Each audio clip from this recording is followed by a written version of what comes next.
Alright guys, welcome back to Ultimate S&S. So what I'm doing here today is I'm just setting up the brood for when our chicks get here. Typically I kind of brood my quail indoors. Chickens have a tendency to get quite a bit smellier, quite a bit quicker, and you have to brood them quite a bit longer than you do your quail. So what I'm doing is I'm just doing a real simple setup out here. It's not too much invested in as far as money wise. I actually have some of these small brooder heaters coming in. They should be here tomorrow. Chickens arrive on Saturday, so let's hope the post don't get it messed up. But if they do, I always have a backup plan using a chicken light for some extra heat. I plan to leave this actually on in here for just the ambient temperature in here because we are winter time. It has been dipping down. We've had a couple nights where it actually reached 34. I don't see anything like that on the forecast coming up, but it's always that possibility, it's going to get cold. Typically we're around 45, 50s. This is going to help offset some of the ambient temperature in the room. It's not too close. You have to be careful when using these. I do not like using these lights. These things are fire hazards. So I'm going to be putting some bedding in here to go over some of the stuff that we've got for feeding the quail. So I have a couple different style feeders here. The first one is just, it's just a round feeder with a tank, some food on top. This will work until my larger feeder gets here. I have a feed and water station specifically for chickens. This is stuff that I've been using with quail, and I just got so much of this stuff extra because some things didn't work with the quail and some of the pens that I built. Some things work better than others, but I figured this here will work pretty good with the chickens. So this has a reserve on it. It's not marked. Let's see, it's 1 quart. It's not going to last the chicks a whole lot once they start getting bigger, but like I said, we'll have a bigger feeder for those. Then the next one I have here, if I can find it. So this in here, just fill your tray up, flip this top down. I love these for the quail. When quail are newborns though, they have a tendency to crawl in here and get stuck because they want to get in there and kick around and poop in their food. The chickens on the other hand, I'm hoping they're not going to perch on this. They might, I don't know, we'll just have to see. But they should be the right size for pecking their little heads in to get them something to eat. So we'll try this out just until they start getting larger, use a bigger feeder and water that I've bought them. As far as water, it's real simple. It's 1 quart, has a little base on it, fills up with water. Works great for the quail. It's not too deep, so they're not going to drown, things like that. So I'm hoping that this will work pretty well. We'll see. Like I say, the main thing is once you get them in here, you got to brood them out. I've never actually done chickens before, so this is kind of a learning experience. I've been doing a lot of research on it. Typically, before I make a decision on something, I'll research as much as possible, see if it's something I'm even interested in doing because, I don't mind work, but I also don't want all my time occupied with it. Now, with chickens, it's going to occupy quite a bit more time, mainly because of the fact that, I'm going to be doing 2 different types of chickens. I haven't updated that.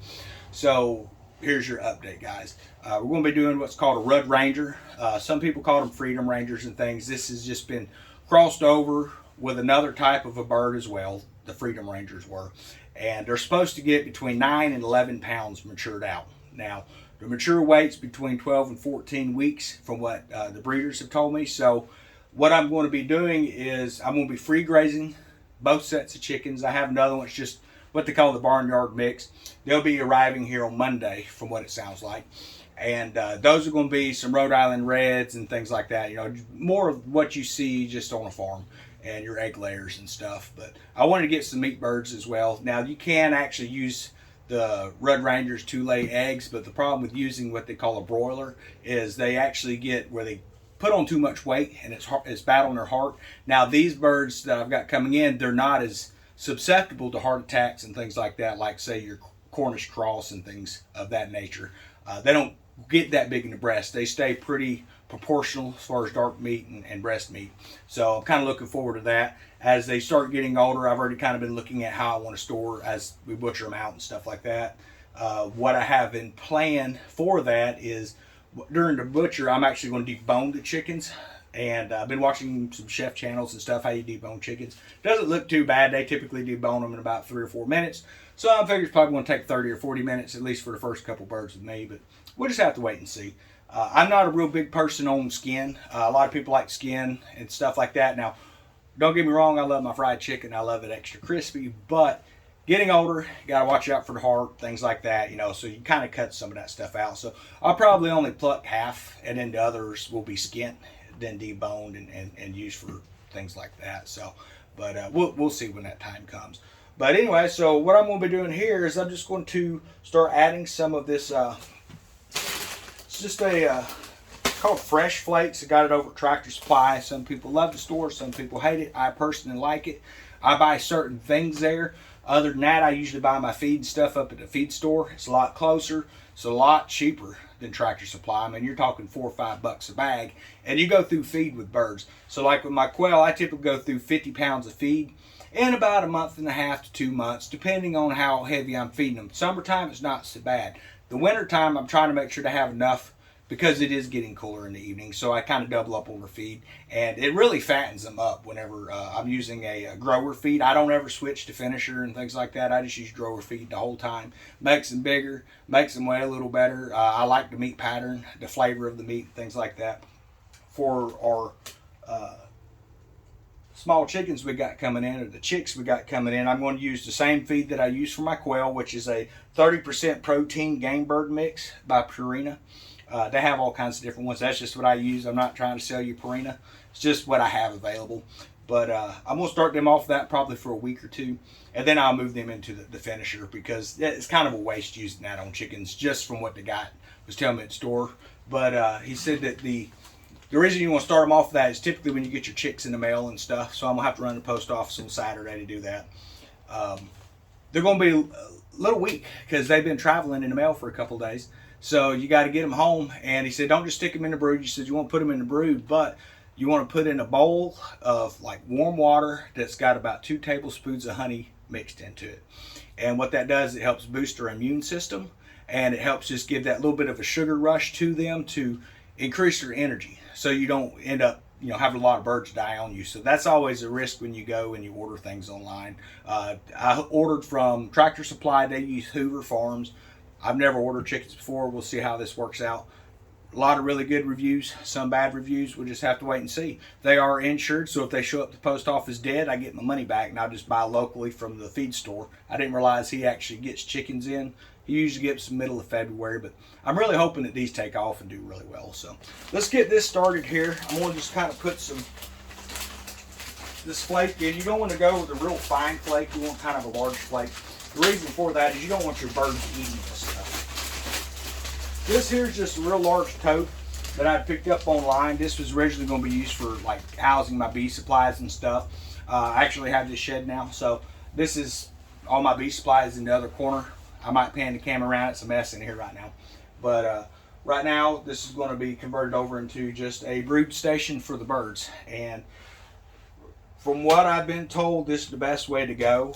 With my quail, I actually use training pads for dogs, and they work great. With this, they say you just pick out the poo and wet flake and just add more in. I don't know. We're going to find out how that works. But I hope I bought enough here. This is a lot larger tote than what I realized.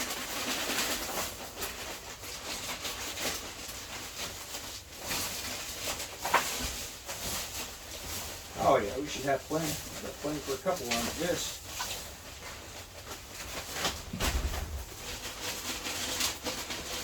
Tell you what, it's warm under that light. Hope I don't get sunburned.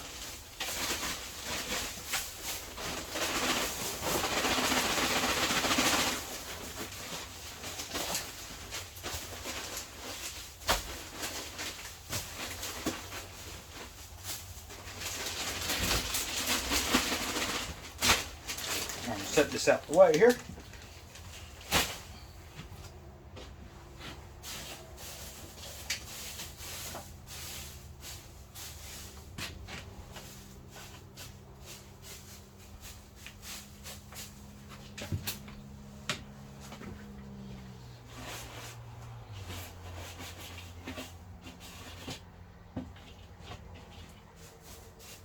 I have a feeling they're going to kick this into these water Tupperware, so I might actually have to hang these up as they get bigger.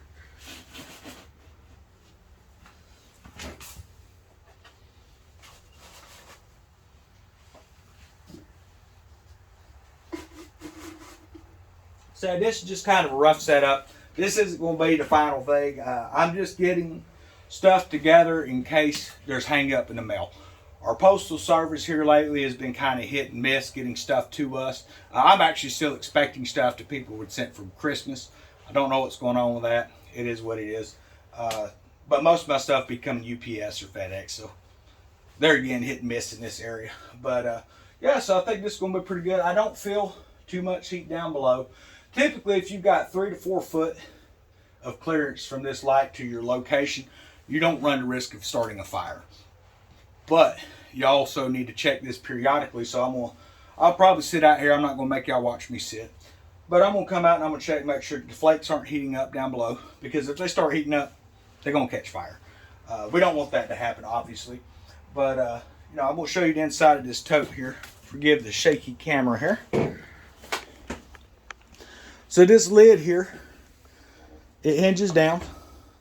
I don't imagine I'm going to use the hinge point on it much.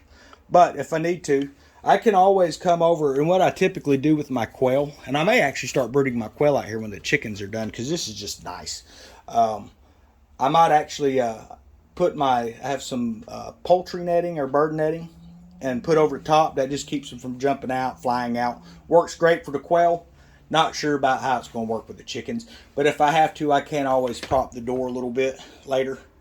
I have some full spectrum lights and things like that I use for my gardening, indoor gardening and stuff like that as well. And I don't use the red lights for my quail. I use a heating pad is all I use on that. Then I have a full spectrum LED with IR, and it seems to really boost. I don't lose quail. A lot of people lose half their hatch. You know, I don't. I throw 10 eggs in the incubator the other day. Let's raise this back up. I put 10 eggs in the incubator the other day. I'll get that set up now. And ended up with 8 that hatch. So I always take the eggs on day 19 that haven't hatched and put them on a candler. And there's just no development at all. So one of them looked like maybe it had started but never finished. It was kind of hard to say. I didn't see any veins. So I'm guessing because I'd caught them right as they were starting to breed again. Because I had moved my stuff and my lights died and all that mess, and finally I just said I'm just going to try some old cheap Walmart lights. They sell them for like 87 cents for a 2-pack, and it's just a landscape light. So I screwed those to the top of the box, and within a week they were laying again. And boy, are they laying. I might actually have too many quail. There are some local traders around here, so kind of what I'm looking at doing is doing some quail up, and then changing. Let me turn this flashlight here off. I don't think I need that on, but well, I might need that back on. Put that on. But just kind of swap the bloodlines. The problem with that is you need to make sure if you do that you're getting healthy birds and they're coming from a healthy breeder. My birds are healthy. I don't vaccinate my birds. I don't use medicated feed for my birds. My birds are never on the ground unless they jump out of my hand when I'm trying to move them. That's happened before. But they don't eat on the ground. They don't have worms, stuff like that. I check them. I don't lose birds' mortality rates and stuff like that. The only time I've lost any birds in captivity is after that big storm we had last year. The box that they was in wasn't secured completely, and it flipped over. And it didn't kill the bird, but it gave it right neck. So I guess it just hit its head or something. And rather than waiting to see if it would live or not, I just felt bad for it. I just went ahead and butchered it out. And was done with that. So you'll see some people, they're talking about the mortality rates of their quail. You know, if you want, 10 quail, you need to buy 15 or 20 because half of them's going to die. I don't have that problem. It's not because, I'm the bird guru. It's because I look at what they need. This light provides warmth. It does nothing else. If you get full spectrum with IR and you have the full spectrum, it's just like basically a midday sun hitting them. Maybe not quite as hard as a midday, an early morning sun. And what that does is the sunlight for our bodies as well as animals, it actually allows us to process the vitamins and nutrients and things like that we consume. And it's the same for animals. It's the same for fish, birds, deer, cats, dogs, anything. If you take something, you coop it up in the house and it never has any sunlight, just your light from inside, it's going to be sickly. So I looked at that with the birds. A lot of people, they'll put them in barns. They don't really do too much with them. and then the bird ends up suffering and having all kinds of disease and stuff like that. So it's really worked out well for me. When I first started, I had just a traditional light in there, and they just really look sluggish to me. Now I incubate, my quail will hatch out, and I could take a quail that's hatched. A lot of people give them 12 to 24 hours in an incubator. Once they're fluffed, I move them straight to their brooder. And within no time, they're up, moving around and running around doing their stuff. I had 2 out of this past hatch that were kind of sluggish. They were breached in the shell. So I'm going to tell you something else. I don't know if it's true with chickens, but it's definitely true of quail. If you are raising quail and you start having them breed to lay eggs, set your eggs pointy side down for 24 hours before putting them in the incubator. I didn't see anything about that online. It may be common knowledge. It wasn't for me. You end up with birds that are breached. They're upside down in the shell, and they can't get out without help. So I had 2 that was like that this past time. And I got them out. They looked a little sluggish. I let them dry off for about 4 hours in the incubator. And finally I was like, okay, just moved them in to the brooder. And when I got up this morning, I figured, hey, they'll probably be dead. They wasn't. They move around, jump around, doing everything that the other birds are doing. Everything looks great. And the reason I think that is they have the proper heat. They have full spectrum lighting on them, and they have good feed.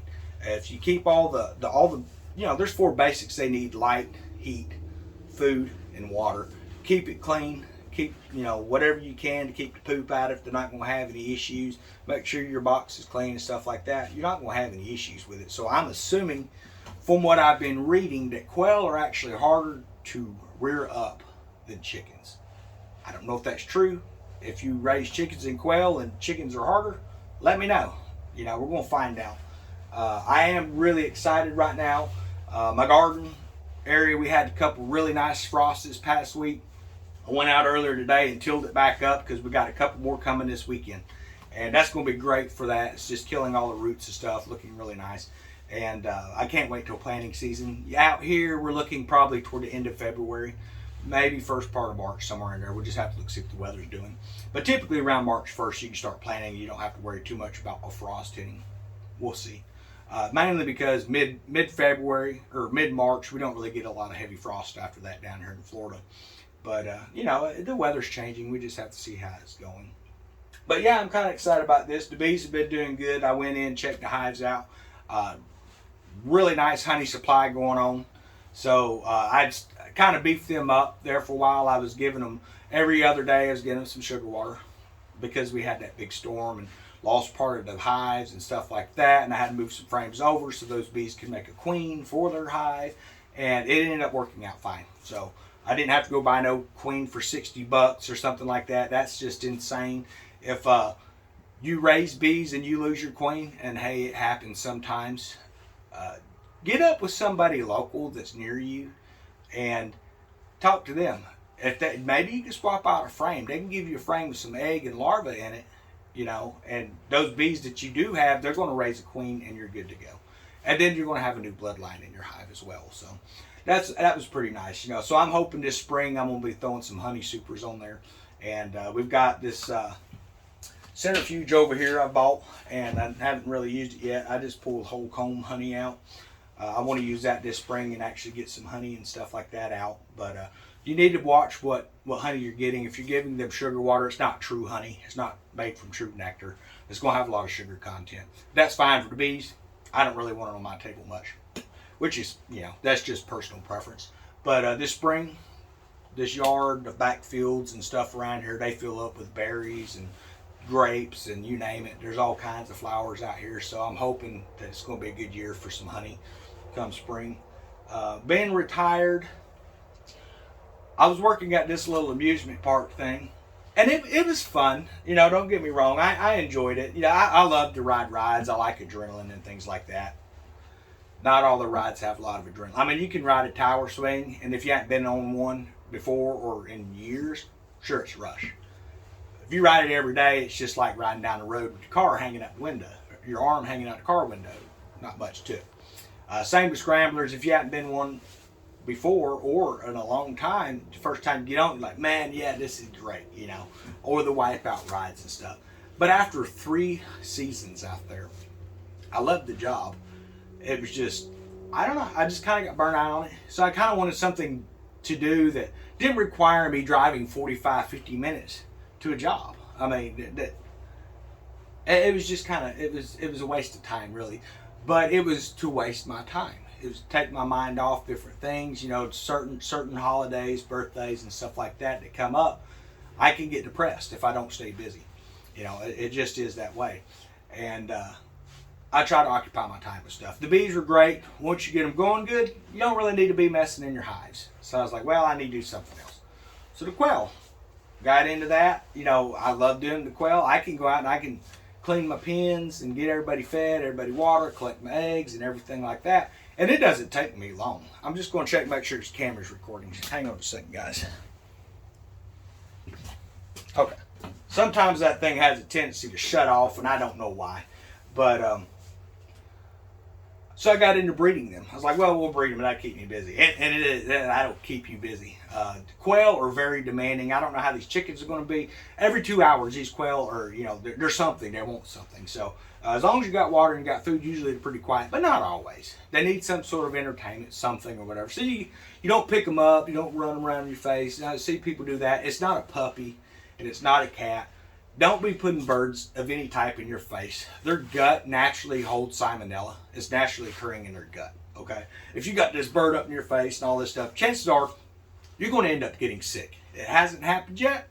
It could happen eventually. And I don't care about spending most of my days on the bathroom, or on a toilet in the bathroom, or hanging over the toilet, you know, riding a porcelain bus and stuff like that. That's just me.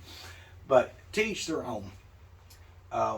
They're pets to a degree. I see people in these videos and they show you this life, like I have pet quail, and they show them running across their shoulders, sitting on their heads and running across the floor, and everyone goes, oh man, that is so cute, I really want one of those. What they don't show you is a quail is a poop factory. I'm telling you, they poop 3 times more than they eat.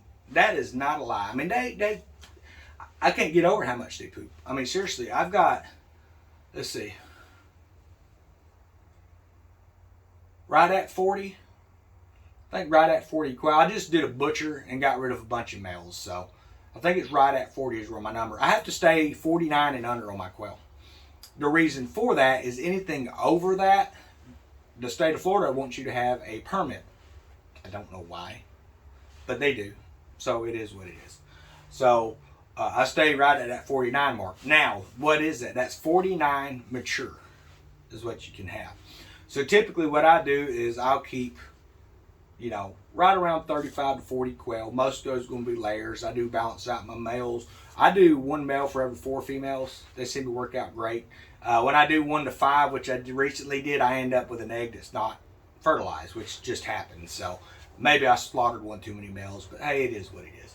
So I'm just kind of looking right now that this next batch that I'm going to do, I'm going to kind of stick them in. That's going to bring me up to about 40, you know, somewhere around the 48 mark. And what I'm going to do with those is the quail that were laying last year. I started this back in June. They didn't start laying until fall. I want to have birds that are coming into laying right around fall of next year, or this year. That way, that 1 year mark hits when I butcher my older birds, because they're going to stop laying pretty soon. Because I push them year round. I keep lights on outside for them, and they just keep laying eggs. And I'm getting, on a short day, I end up with about 23 to 24 eggs. And, you know, that sounds pretty good. But you got to figure for every 4 eggs, you're actually only making 1 chicken egg. So you're getting about 6 eggs a day, maybe 7 out of those. Now, I don't always just use them for breakfast. Like I end up making big egg salads, make boiled eggs. If you've ever peeled a quail egg, man, that is the biggest pain in the butt you're ever going to deal with. So small, especially if you've got large fingers. If you don't have fingernails, you can use tweezers and it takes forever. What I end up doing, you know, that there's a lot of people that's like, for $200 you can get this thing that peels your quail eggs. You throw your eggs on there and just run your hand across, and it butchers the eggs. Now, for me, I did a video. You can check it out on there. You take your quail eggs after you hard boil them, and you put them in a glass bowl, and then pour white distilled vinegar on there, and just let them sit 3 or 4 hours. You'll come back, and the shell's completely gone. All right, all that's left is a membrane. when you take the membrane off, I don't know if you've ever peeled a grape or something like that. Now I'm not talking about like a real small grape that's not firm, but just peeling off a grape. It's actually easier than that. I mean, I peeled 50 eggs the other day and it took me like 3 minutes. Where used to it would have took an hour, if not more, to do that many eggs. So it's been kind of nice if you want to make deviled eggs, things like that. Just soak your eggshells in vinegar and they will completely dissolve the shells. You're just going to have membrane off and then take that membrane out of there, and it goes pretty quick. Now what you don't want to do is you don't want to can quail eggs with the shell on it, because that shell, calcium carbonate that comes off, it saturates into the vinegar. It's a one-time deal. Once it's done, you need to throw that stuff out. You take your quail eggs and you want to peel them before you pickle them, and the reason for that is if you don't, there's always just a little bit of stuff on that skin, and it's going to change the flavor of the egg, and it's going to be really nasty. And if you take one of those quail eggs, I thought, hey man, cool, no shell, popped it in that membrane, disgusting. Yeah, I spit it out immediately. You don't want to do that, so make sure you peel them off. But yeah, so I know I'm kind of rambling, guys. I'm just excited about getting the birds coming in and stuff like that. I'm going to leave this on tonight and just kind of check it out periodically, see what the ambient temperature in this room is, because I do have, unfortunately, on Saturday we're getting down to 37 degrees, which is going to be the first day for the birds to be here. My brooders should be here. They're little square brooders. One of them's got like these chicken feathers around it so they can run up under it like a mama hen. We'll see how that works. I don't know. It looked cool, whatever. Then the other one's just a big square brooder, and you can set it straight up and down, and they can get in front of it, or you can hang it off the side. And I'm going to hang it off the side here with some zip ties. I haven't decided yet, but we're going to just kind of wait and see what happens. Now for chicks, this is going to be pretty good for maybe 15. But what you're going to have to realize is in 2 or 3 weeks, these chickens are going to get bigger. So this isn't going to last forever. But it's okay because I've already got plans for that. I have a chicken coop, and I also have a big, large fenced-in run that hasn't arrived yet. It'll be here Monday. But I'm going to assemble that. We're going to set it up. It's going to have chicken lights, the heaters, and stuff like that. So when they start to outgrow this, they can go to their coop. And because it's in the 80s during the day, and it's not real windy and rainy right now, it's rained today, but typically this time of year is not too bad. I can actually go out and let them run in the run, which is going to get them used to going in and out of their coop. And as they get larger, once they reach where they're large enough to be able to spend the evenings outside as well, not have to worry about lights and stuff, I'm building some chicken tractors. And what that is just a cage that you can move. And that whole big backfield that y'all seen me do videos in, my brother's made a bunch of videos. It's where the bees are at. It's huge field. There's all kinds of stuff out there. Bugs, I made bugs galore. I'm going to put the chicken tractor out there, and the Rudd Rangers, which are a meat bird, that is going to go out into the backfield and a chicken tractor. And they will still be fed. They will have access to food at all times and water at all times. But I'm hoping that they're going to be getting enough bugs to offset some of that. Because if a chicken has its choice between eating bugs and worms and things like that, or this grain feed stuff we give them, they're going to go for the bugs. They're an omnivore. They're not a vegetarian. So you have to watch certain things. You know, if you get a sick bird, they're going to attack them. That's true of quail. I mean, I had no idea, but I wouldn't even say a sick bird, just one that's the oddball out. So I actually had to move one quail out, but I couldn't move just one, so I took one that had hatched with it and moved it out because these quail were just picking on it horribly. I'm talking, I mean, his head was bloody, and they even knocked one of his eyes out, and I started to put it down. And I was reading online, so don't put it down, you know, it'll still lay eggs and stuff later. Felt bad for it, but it was moving around fine. So I went ahead and I took them and I separated those two birds out to the side because they had been picking on the other one as well. They was a lighter color, and I had these common brown range quail.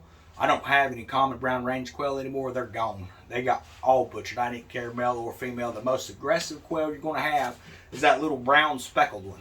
I'm not talking about the brown with the nice white, you know, looks like thorns sticking off of it. That's just a quail. The ones that are a solid brown with the speckle color, those are very aggressive for some reason. So whenever I go to move my quail out of brood, I can usually tell what they are. And if I see those, I separate them from everything else. I bring them up to butcher weight and just, you know, put them on the dinner table. That's what I would recommend with it. But same with chickens, you might have that oddball chicken out where they just want to pick on it. You can separate it, but all birds are flock animals usually, especially chickens and quail. So you have to look at, are they going to have some kind of a friend to be around?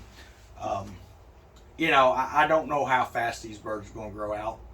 They say 12 to 14 weeks. What I've learned with quail, everyone says butcher weight in 6 weeks. It's more like 8. And then it's still not to its full potential. They said you'll have eggs laying within 10 weeks, 8 to 10 weeks. That's not been my experience. My quail lay between 13 and 14 weeks old. Every single one of them. I've not had an early layer yet. I don't know where they come up to average between 8 and 10 weeks. I have no idea. If you're doing quail and you get 8 to 10 weeks on your lays, maybe you're doing something different than I'm doing. I definitely want to know what it is. But it takes about 14 weeks for them to start laying. And that's if you're giving them constant light source, plenty of calcium supplements and stuff like that. So some other things that we're going to be doing on this channel is got a couple of these Tupperwares. This is going to get filled with rolled oats. And then it's going to have what they call mealworms, power worms, things like that. That's going to get thrown in here. And we're going to throw some little apple slices every now and then and stuff like that in here, just to give them some extra stuff. And we're going to raise our own. Some people call them power worms. Some people call them mealworms. I like the black soldier fly. I don't know how to raise those. I don't see them naturally occurring in my area. I can buy the feed, but I'm tired of paying $30 for a 3-pound bag. So I'm going to do this and just raise some of these power worms. And that'll be like snacks for the chickens to lure them back into their coop and stuff like that at night. So it's going to be kind of interesting to see how this works out. I'm out in the country. So if I've got roosters, hey, they're just going to be there. Now, are they going to be crowing and all that mess? Sure. As long as they're not trying to kill each other, I'm going to raise them up to butcher weight. If they start trying to, slaughter each other out there, I might just have to sacrifice and get a 2-pound bird instead of a 10-pound bird. And hey, that's fine too. But, I don't want anything turned into a bloodbath out here. That would be horrible. I can go out and I can butcher stuff for food, go hunting, stuff like that. But what I don't want to do is walk up and see where something has been slaughtered and just, I just don't care about that.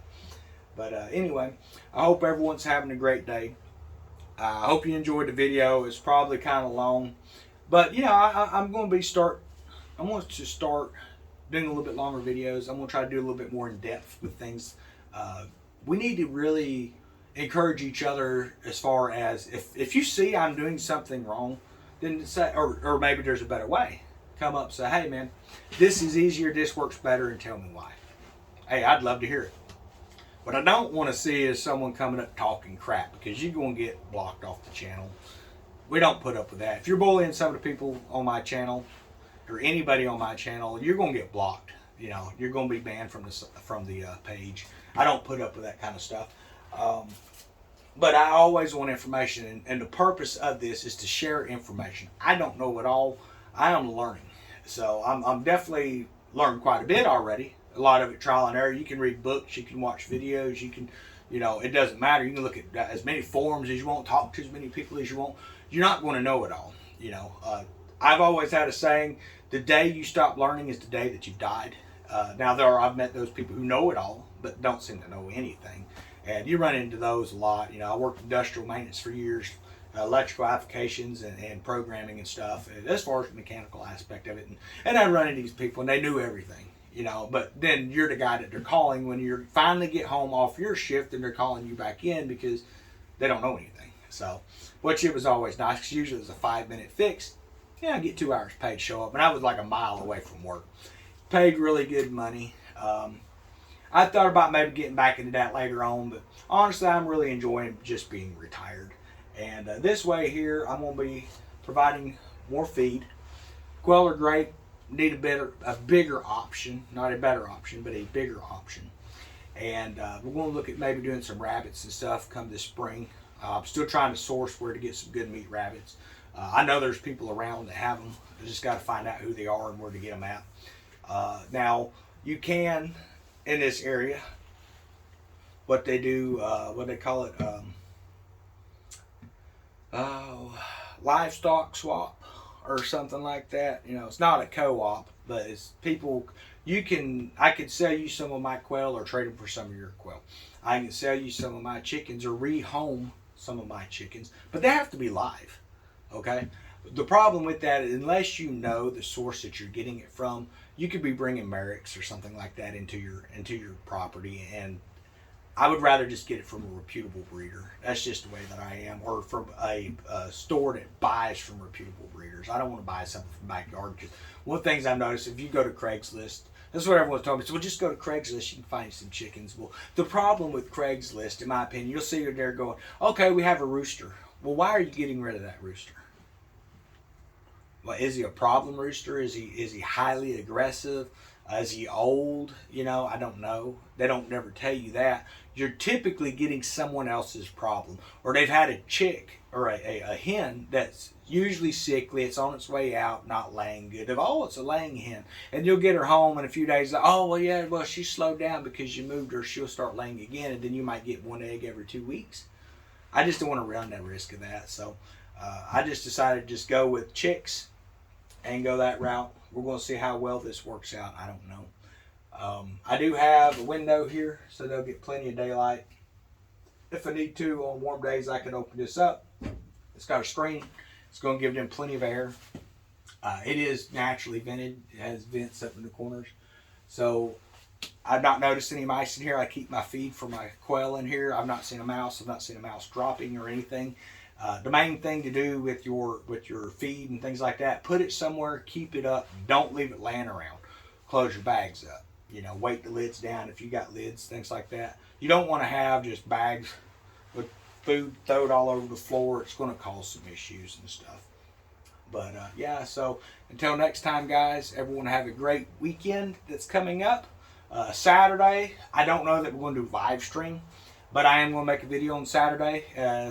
Might do a video and I go to the post office and pick them up. I don't know.